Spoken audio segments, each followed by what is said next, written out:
right, guys, welcome back to another edition of Raw Intuition Inside Scoop. Today we have an amazing guest for you. We have Eva from Eva Loves Raw, and she has been living a raw vegan diet and lifestyle for several years now. And so we're going to talk to Eva and hear her incredible story and what has worked for her and what struggles she's overcome and some of the healing that she's experienced.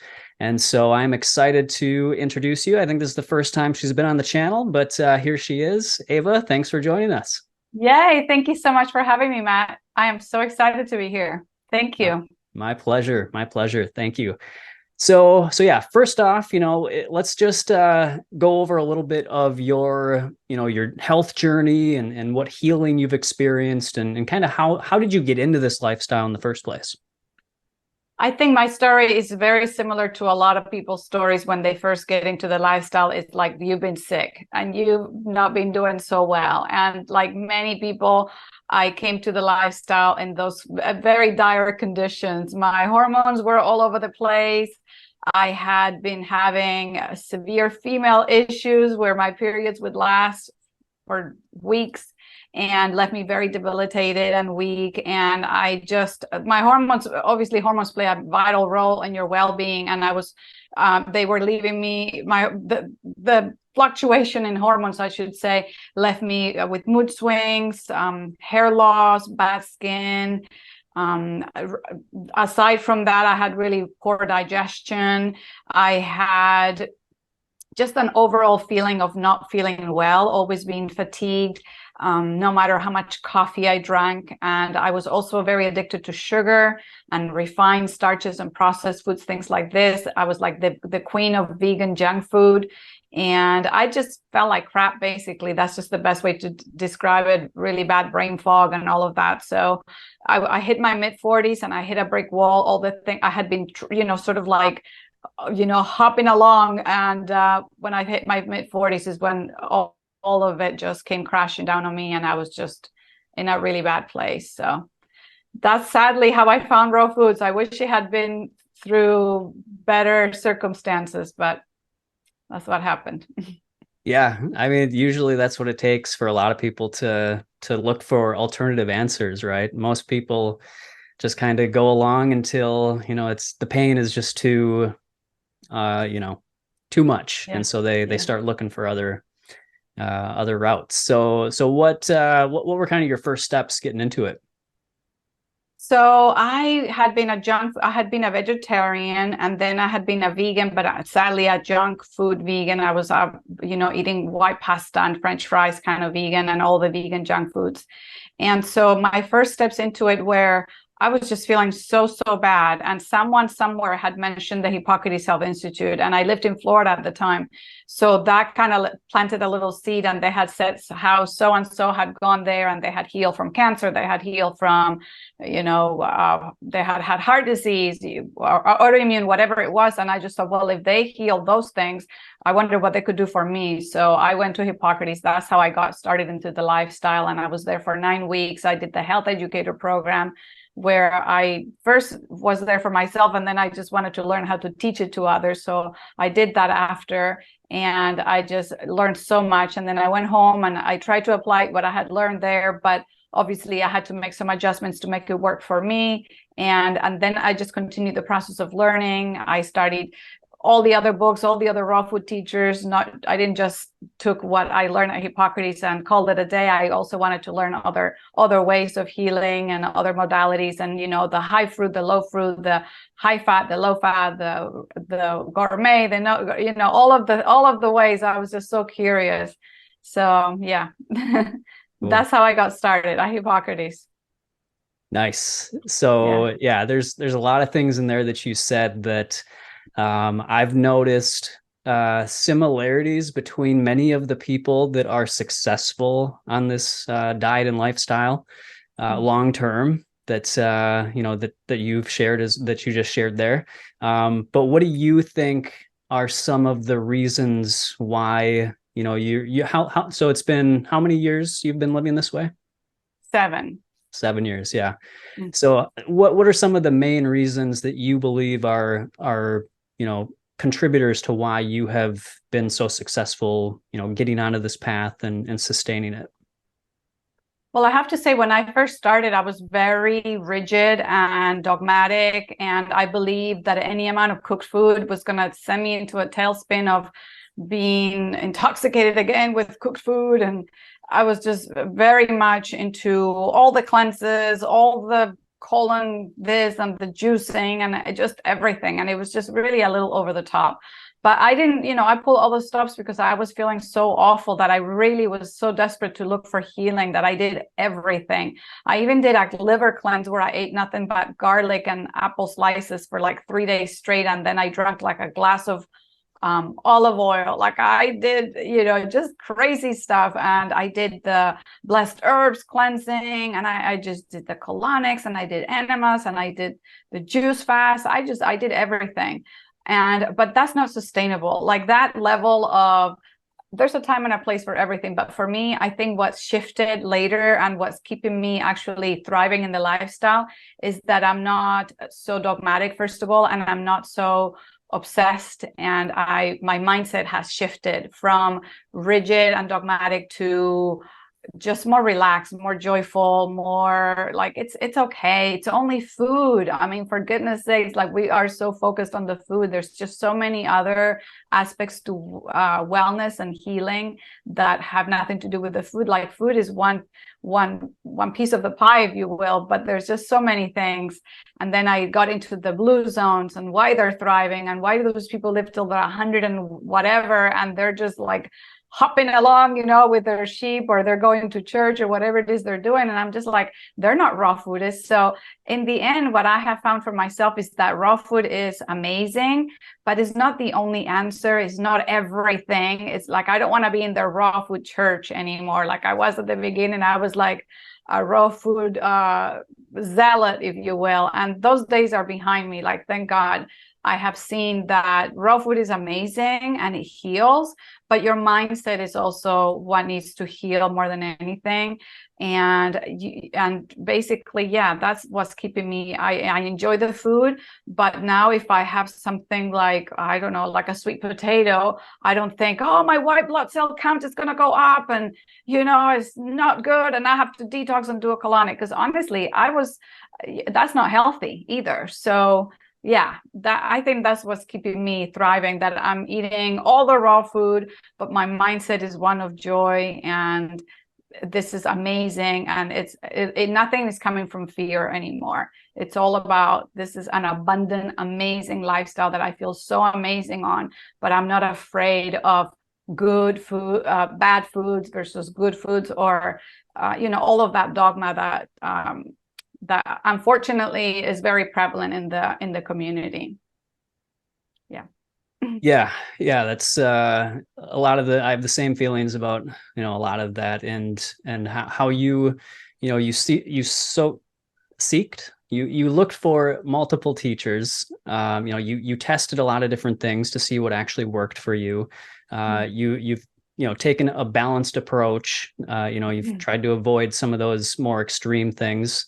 And yeah, I think those are some of the things that I've noticed that people sustain this lifestyle in a healthy way, long term, have been able to adopt in their lifestyles that help them. So yeah, I think that's a great way to go about it. Great philosophy to have. What would you say? Well, first off, did you experience all the healing that you were looking for by going through this process? Yeah, definitely. And then some things I didn't even know that I was actually suffering from. Like, I thought bad breath is kind of like everybody has morning breath or everybody needs deodorant. But come to find out, actually, no, you don't. And it's like, what? I can wear the same shirt for 10 days straight and it doesn't smell. And I'm not trying to be gross, but I have kind of like tested it when I lived in an RV. I mean, yeah, my clothes don't stink. And that to me was like, what is this about? So yeah, everything healed. Obviously now I'm aging. So people, I don't want to give the wrong idea that I'm not aging or that, I'm not getting wrinkles, or, I'm obviously those processes are still happening. But as far as what I had and where I was and where I am today, I'm two different people. Basically, I was just like, it was like a rebirth, if you will. And yeah, everything healed and then some, definitely. Awesome. Awesome. So you mentioned you lived in an RV. Just curious. So I know you're in California right now, but I believe that you've lived in Florida and Spain and maybe some other places. How has where you've lived affected the way that you kind of structure your diet? Has it impacted at all, or do you just eat the same way regardless of where you're at? So yeah, that's a good one because I've never been asked that before, but I have experience with this because I lived in an RV for a year, traveling all over the US with my family and my dogs. We left Florida, we sold everything, we packed what was left in the RV and off we went. And people were like, "You're not going to be able to do this on the road." I'm like, "Why wouldn't I? Like, there's stores all along the way. We're not going to the Sahara Desert. Like, there's always stores, there's always farmers markets." So I got really good and adept at finding where we were going. Like, I had this app called Happy Cow, and I would find the farmers markets because I'm all about local. I'm all about fresh, buying food. I had several times I had to shop at Walmart, but that to me is not a sustainable way to eat day in and day out. I don't want to eat imported fruit as much as, you have to some degree, but like my greens, I don't want them to be imported. I want them to be, so everywhere I went, I tried to eat as much local as I could. And definitely the food changed so much. And that was the beauty of it. That's the way it should be. So yeah, when I lived in Florida, I ate a lot of more tropical fruit, obviously, because that's readily available. So I eat a lot of mangoes and a lot of papaya, a lot of coconuts right off the trees, not Thai coconuts, but the other green coconuts I ate. And honestly, it's so hot there it's the perfect food for Florida, obviously. And then I moved to California after the RV for a year, moved to California, and in California is different. Like, we have stone fruit here, which I never had in Florida. So yeah, no matter where you go, you're just going to eat what's there and what's available. And that's what I love about the lifestyle. When I go to Spain last summer, I was eating figs, I was eating olives. The greens are amazing there too, the melons. I love farmers markets. And as soon as I get somewhere, I check them out. Like, I'd rather not go to a supermarket. Like, I would much rather go to a farmer's market. And I always find stuff. So yeah, that is so much fun. I'm like a nerd of trying the local stuff. Yeah. Yeah, I'm the same way. Do you have a favorite place? Like, is there a certain place that you feel like has been the best for living this lifestyle?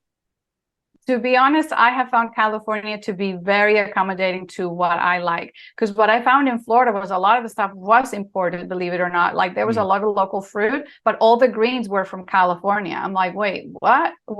Because they don't grow, they import so much stuff into Florida. And on top of it, it's been shipped from across the country. So I found California to be like exactly like what I love, which is fresh farmers markets year round. Like, I have one like walking distance from my house. I planned all of these things because I'm like that into it. And yes, I think California has amazing stone fruits. The only thing, the summer and winter is a little bit more boring. Like, we only have persimmons and just a couple of other things that I was like, yeah, it's not the best variety, but what we do have is all local, is from here. But the greens are very, very good. And that is like mind blowing how fresh they are. Like, when I buy them, they still have dirt on them. They smell like earth.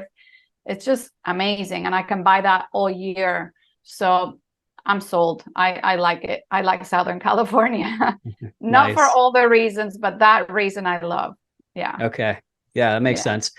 I know. Yeah. Right now we have been, all of our vegetables, our greens and all of our vegetables have been from the farmer's market. So that's my favorite time of year, is when we don't really have many fruits though here in Minnesota. So those are all going to be from the grocery store. But yeah, all the greens and all the vegetables. And I definitely feel a difference in just how I feel when I'm eating from the farmer's market every single day. Yeah. So I did too. I notice a different, I mean, I don't even notice a difference anymore because that's just how I always vibe.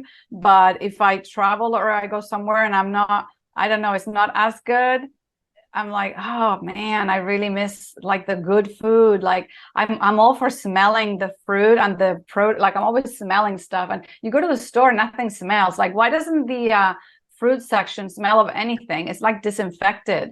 Yeah. I'm like, why don't we smell the melons? Well, I know why, but you know why. They freaking bleach everything. They dunk it in hot water, but like nothing like if there's a pile of mangoes, the whole store should smell of mangoes. Because I know when I have fresh mangoes here that are off a tree, they are, you can smell them from all over the house. So yeah, that's a shame. But yeah, I love I can tell right away. Yeah. Yeah. I know it's funny. I don't think people realize that because I heard you say that in one of your videos about the fruits not smelling when you go into the market. And yeah, that's so true. It should be so fragrant. It And should like that be. it should just hit you in the face when you walk in the Yeah. door. Like why? I'm like smelling everything. I'm like a hound dog. Like, and then the other day I went to this one health food store and I picked up a cantaloupe and I could smell it. I'm like, oh, ooh, this is great. Like I'm like, why doesn't this whole store smell like fruit? I don't get that. But imported fruit, they dunk it in hot water with bleach and all of that. So yeah, not good. Yeah, I know. So then what, kind of going off of that, what do you think about, I think, the freshest that you can get is obviously going to be the best, but what do you think about the raw is law philosophy? Like when you were in your RV or when you've traveled, have you found it easy to stay all raw? Do you think that's important? What's your philosophy about cooked food? I don't think raw is law at all. I don't buy that. Like raw is law. Like what does that even mean? Why? Yeah, no, I don't think so. Raw is law, a percentage of it maybe. I don't think you have to be so, I don't know, extremist. But having said that, there is a time and a place for everything. Like if you're in a healing journey and you got to pull all the stops, then yeah, go all in like I did, like all in, because that's what you got to do to save your life, basically, in a lot of the cases. But like when you're in your forever lifestyle and you are, just vibing high and you're doing great and you're not sick, you have energy, you feel great, then if you have a little bit of cooked, I don't class all cooked food the same. Like to me, Chinese takeout is not the same as a sweet baked potato. Like those are not the same foods. Like I don't eat any heated oils. I don't like restaurant food really. I avoid it like the plague. I don't even remember the last time I had cooked restaurant food that was other than like some veggies or whatever. Or so yeah, I don't think raw is law for your forever lifestyle. At the beginning, yeah, maybe, but I think that it just, again, it's all about mindset. And if you're so worried about things, I just don't know how that's going to be helpful in the long term. When I was traveling, I stayed 100% raw because I was still very much, it had only been like 3 years, and I was still very much like I felt like I still had some work to do. Like, I'm like, you know what? So I was very much still into it. And the way I made it happen was just I hit the store every 2-3 days. I hit the farmer's market, like I said, things like this. And yeah, I stayed raw the whole entire time. So it's totally doable. Like if you can do it in an RV, you can do it anywhere. I washed my juicer outside in a bucket if I had to sometimes, if we didn't have enough water in the tank. I've done what I had to do. I had my juicer, my blender, my dehydrator, which I didn't really use. I mean, it's totally doable. I guess it all depends where you're at. And if you're healing, I get that. But long term, I don't know. I don't think it's necessary. Yeah. Yeah, I agree with you. I know that's something that especially newer people into the lifestyle, which is understandable. You get into it. I was the same way. You're so excited about learning this new information, and you're feeling the changes that your body's going through, and your mind, and spirituality, probably, for many people. And it's very intense. And so I understand why people would get so in that mindset of Ra's law, and kind of more on the extreme side a little bit. But yeah, I really agree with you that whatever's going to work for somebody sustainably over the long term, I think everybody should just figure out what works best for them. That's what I think. If just figure out a way that you're going to be long term, very long term. Like, this is my forever lifestyle, I call it, because I have found my sweet spot. Like, I just eat fruit, vegetables, and then at dinner time I might have a little bit of, maybe like last night I had a little bit of steamed cauliflower, for instance, or in the winter I might have a couple of potatoes or sweet potato. Like, that to me is so doable. Like, I just everything's the same. The only thing I have changed is nighttime I add a little bit of cooked to my salad. Like, I don't have cooked by itself. I have it always with my greens, with my salad.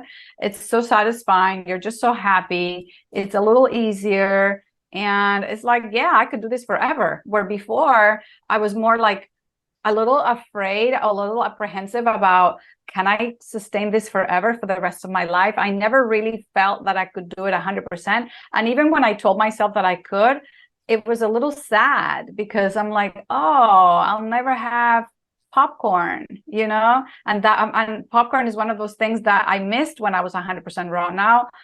Now I don't really have popcorn that often. Maybe I had it air popcorn in my house here. Maybe I had it, I don't know. It's been a long time, but that kind of changes the dynamics a little bit too. When you're not telling yourself, I can never have this. It's like, you can have it if you want it, But it's good to also have parameters. Okay, I'm never going to have meat again. I know that. And I'm never going to have dairy again. I know that.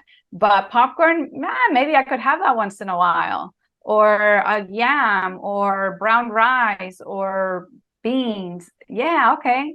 It's so much more, the dynamic changes, and your mindset changes to want more, or just be relaxed, Yeah, I think flexibility, having some flexibility and not being so rigid is, that's, I think, a philosophy that spans many areas of the lifestyle, of any lifestyle, that is going to help you be sustainable. So, I guess with that in mind, also, what in terms of like the raw community, you've been in this lifestyle for 7+ years, with the community, what do you kind of like with the direction that it's going, and are there any things that you would prefer, or that you would hope that might change a little bit, if that makes sense? Yeah, I know exactly what you mean. So I love the fact that it's becoming more, not mainstream, but it's not like such a weirdo thing anymore. Like, there's so many people, obviously, like, why do we need studies to prove that eating fruits and vegetables is good for us? Like, now it's like, duh. And a lot of people are kind of like saying, yeah, of course, this makes total sense. So I like that it's becoming not mainstream, but that is not so weird and strange. And we hear people all the time, celebrities trying it, all kinds of things. So I like that.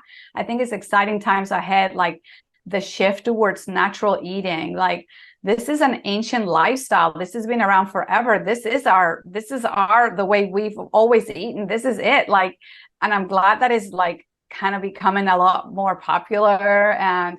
But with that comes the danger of like all kinds of wackos, just coming on and just saying things that are really dogmatic, or, I see that. Like, there's this trend about, obviously water fasting, to me, it's a healing modality, but it has to be done under supervision. It has to be done with someone that's guiding you, not some guy telling you. I mean, you need to be level-headed here. We're all adults. Use your brain. Don't jump on something, on the bandwagon, because it's like popular. Like, just be smart about things. Or like the juice fasting thing. Of course, juice fasting is great. Is it the only way to heal or cleanse your gut and all that?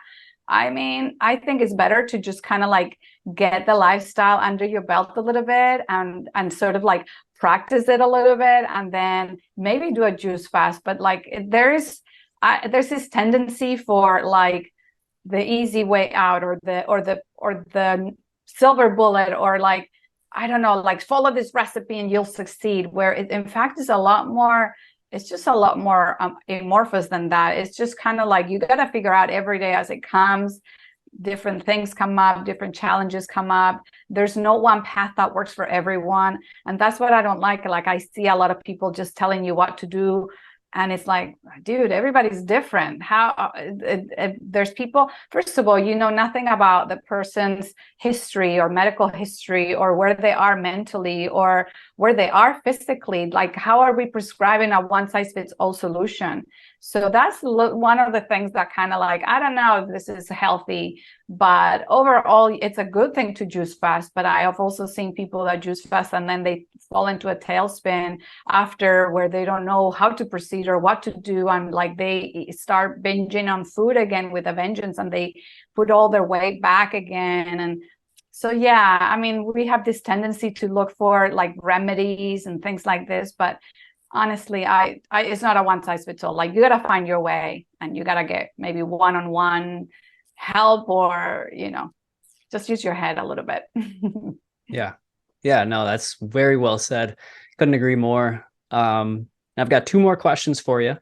So firstly, this is something that I hear quite a bit, and you've touched on it a little bit, but what would be like one tip that you would give somebody that's maybe struggling, whether, I guess, traveling, one, and also just socially, making it work socially? Do you have any advice for somebody that struggles with that? Yeah, if you're struggling, then that tells you that your mindset has to change. Anything you're struggling with, you just have to let go.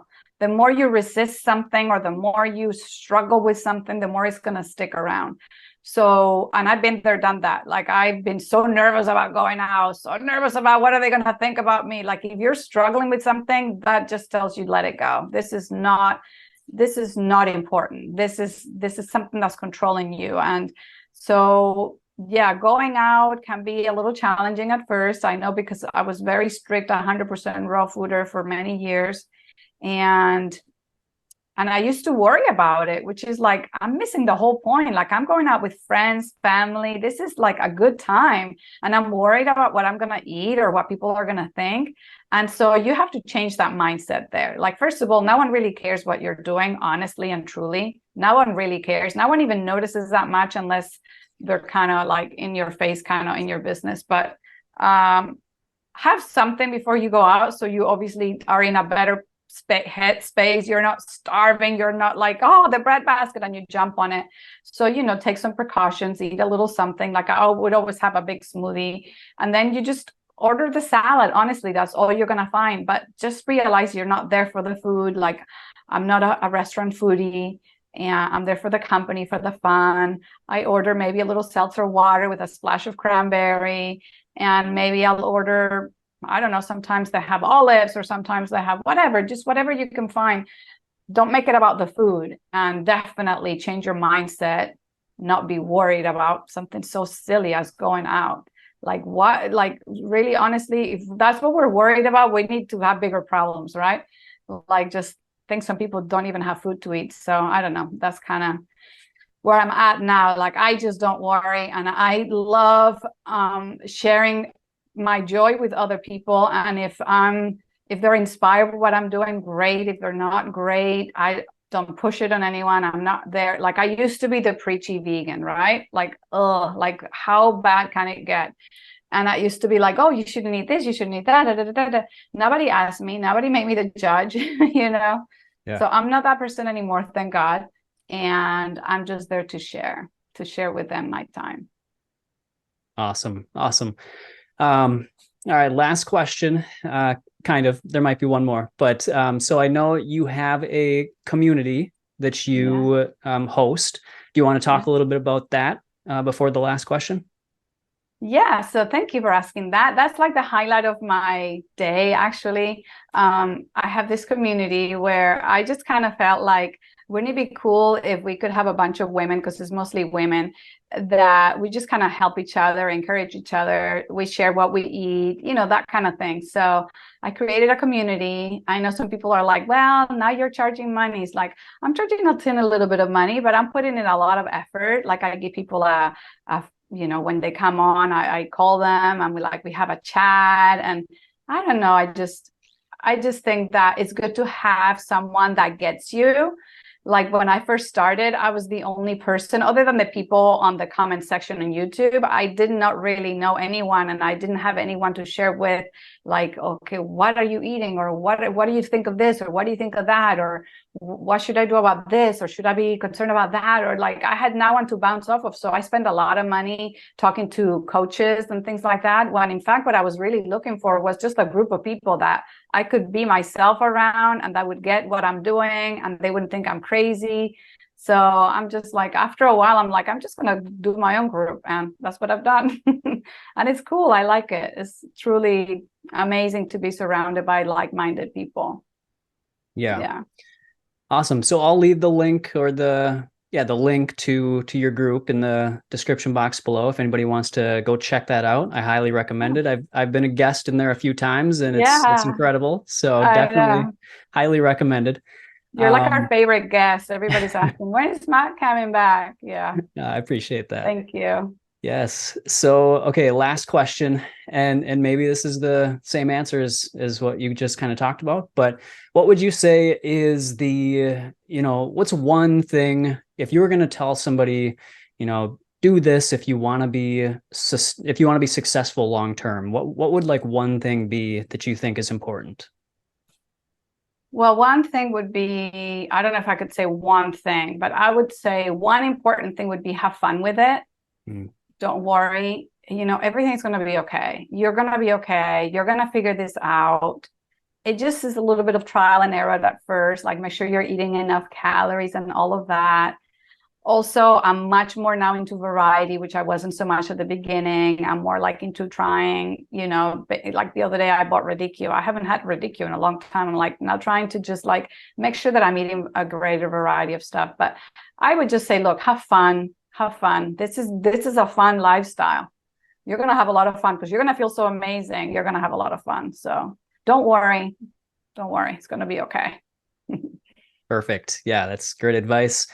And as they say, if you want to stay young, you got to have fun. Making things too serious is gonna just make things, unsustainable, and it's just not gonna be enjoyable. So yeah, just Yeah. don't be so serious and just have a good time. We're all here to experience life, and these Yeah. beautiful fruits and vegetables are only gonna enhance that. So Yeah. I think that's great advice. Yeah. Yeah. And don't take yourself so seriously. Like I used to take myself really seriously. And don't think you have all the answers either, because we don't. No raw foodist has all the answers. No one guru has all the answers. Any doctor, no one has all the answers. We're all just, and sometimes it just takes you looking outside of what you think you know, and just be more open-minded and less serious about everything. And like people arguing on comment sections is like, what? You're Yeah. okay. You can have your own opinions and things like that. But yeah, don't take everything so seriously. Like we don't really know much when it comes down to it. Like, what do we really, really, really, really know? I don't Yeah. know. I mean, we Yeah, do I know that agree. fruits and veggies are great, but look, I mean, we were talking about this before. Where are the 100-year-old raw foodists? I don't know Yes, any, you know? exactly. So I just want to be as healthy as I can be for as long as I live. If I live a long time, hey, bonus. But like, I don't know of any raw foodists other than Dr. Fred who are 100. And I do know some people that are 100 that are not raw foodists. So even my grandparents, they lived till they were 96. My granddad and my grandma she was 94. She wasn't a raw foodist. Yeah. She was actually she's from my parents. I'm from Spain, so they were Spanish. They ate the Mediterranean diet, and they grew post-war in Spain, so it was all vegetables, but they weren't raw foodists. So who's to know? I just know that this is how I vibe really high, but I don't have all the answers. I don't know. Yeah. So Yeah, same here. I have great grandparents that lived till 99 and late 90s for a couple of them. And yeah, it just shows, and I think people lose sight of that in the raw community, is that, you know, raw is great. You know, I'm raw at my core, but it's not everything. And as you said, the blue zones, you know, there's so many examples. The people that, you know, the 99 or 100-year-old people that we see Chef AJ interviewing, you know, all the time, you know, these people are taking into account much more than just the food that they eat. A lot of it is, you know, it's a lot of other factors, the happiness that you can find in life, the service you can have, purpose, you know, community and friendships, and, you know, all these sorts of things. So it all plays a part. And just use the food as one of your healthy habits, but don't neglect everything else, because as we've seen in the raw community, it doesn't, just being raw doesn't guarantee that you're gonna, you know, have long sustainable health. So and people are dying too, and people are getting sick. So it's like, you got, like we said, you know, use your head. And definitely, I mean, yeah, it's a broad subject, but definitely I think that the people that are living till they're 100, they're not worried about what they're eating. They're just like eating joyfully whatever it is. Yeah. And they're, you know, they're mostly plant-based. We know that from the blue zones, we know that, but they're just eating with joy and gratitude. And they're not worried about the macros. They're not worried about how much fat is in here, or if I had too much of this, or they eat not too mumuch food. We know that they tend to be sort of like, you know, light eaters, which is something that I think it's very important, not to freaking over consume and overstuff yourself. I see a lot of gluttony in the raw vegan community, people just eating mounds of food. Like, I gotta get my calories. I don't know, like there's some things that don't quite add up. And when I see people that are centenarians and they're eating a little bit and a little bit, you know, and I don't know. So we don't have all the answers. So yeah. So your grandparents lived till they were 99, your granddad, your grandma? Yeah, my great grandpa was 99. Just a few weeks before his 100th birthday, he passed. And I think my great grandma was 96 or something, around there, something like that. So like mine. Right. So, and they were not sick either. They're not like, I'm not telling you, oh, she was in a wheelchair. No, my grandmother was going to the market every day. She loved her farmers markets. She was going to church every day. She was walking all over the place. My grandmother was not, both my grandparents, they didn't have a car. So they walked everywhere. So they live in Barcelona in Spain. And it's a city. So it's not like they were in the country or something. And but my grandmother cooked everything from scratch, lots of plant-based, lots of legumes, and always in season fruit. There was always a lot of fruit in the house. And I always remember she always made me orange juice for breakfast. And so she was just amazing. But yeah, they ate fruit and vegetables. She loved her salads, but she wasn't a raw foodist, you know? So again, and also this percentage of how raw are you? How much raw food are you eating? Like, gosh, we have to measure everything. I know. It's funny when you take a step back and you look at it, you know, it's just like, yeah. But yeah, I guess, like I said, people get excited about it, how it's making them feel so much better. And so then they I think that gets them a little hyper focused on some of these things. Yeah. So, yeah. Which I totally get, been there, done that. And it's an amazing lifestyle. Like, I just think if my grandparents had been raw foodists, oh my God, how much longer they could have lived, you know? Yeah. Because I don't know, maybe not, who knows? We don't know that, but I just think it's an amazing lifestyle. So it is easy to really get into it and to just be hyper, like, excited about it. I totally get that. We've all done it. Yep. But there's life beyond that too. For sure. Yeah. Well, hey, this has been great, and you've provided so much value. I think everybody's going to enjoy this episode. So everybody else, or everybody that's out there, definitely go check out Eva's channel, Eva Loves Raw. I'll link it in the description box below. and also to her community. If you want to meet like-minded people who are, coming together to share what's working for them, to learn from somebody that's been doing this for many years, and just increase the connections you have in this community. I think that's always a great thing to do. So yeah. So Eva, thank you so much for joining the channel. Yes. Yeah, my pleasure. Thank you so much for having me. Thank you. My pleasure. All right, guys. Until next time, always follow your raw intuition.